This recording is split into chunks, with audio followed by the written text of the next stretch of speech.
होड़ कथा आंजम बुझे एगो सिकिर ओना खातिर मने आलम हिरी पासी होड़ कथा आंजम बुझे एगो सिकिर ओना खातिर मने आलम हिरी पासी हमगे बानी जागू इनरेन घारोज रानी आम सागे जोड़ा मेना जीवन कहानी हमगे बानी जागू इनरेन घारोज रानी आम सागे जोड़ा मेना जीवन कहानी।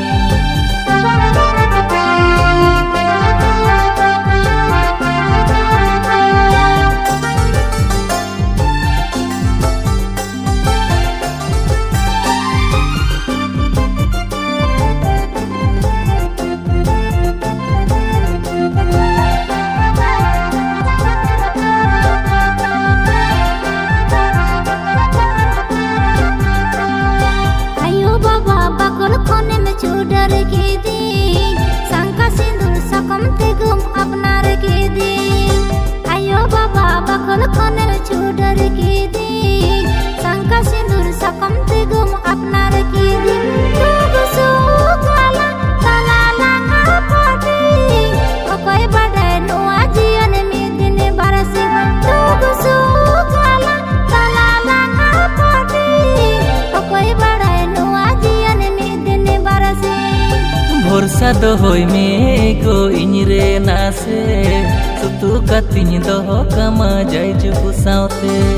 भरोसा दोहई में गो इनरे नासे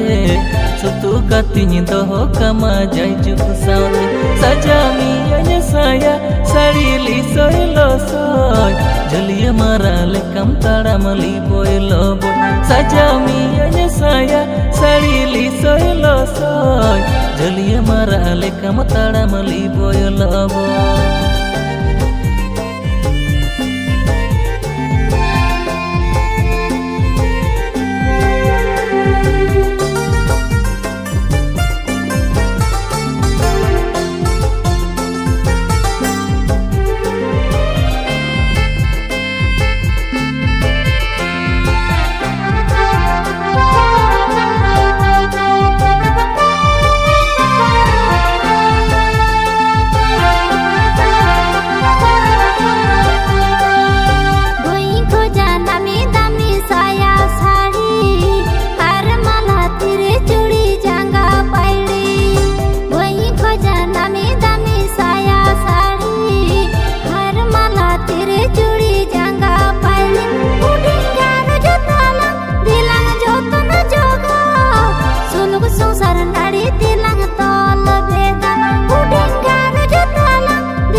हमगे इनी साधेर जुरी घर बाली रूपमती न चरक आड़ांग कोइली हमगे इनी साधेर जुरी घर बाली रूपमती न चरक आड़ांग कोइली हृदय बाखल ताला हमगे झुलु बाती धरज तालांग दोहई में गो हासी खुशी हृदय बाखल ताला हमगे झुलु बाती धरज तालांग दोहई में गो हासी खुशी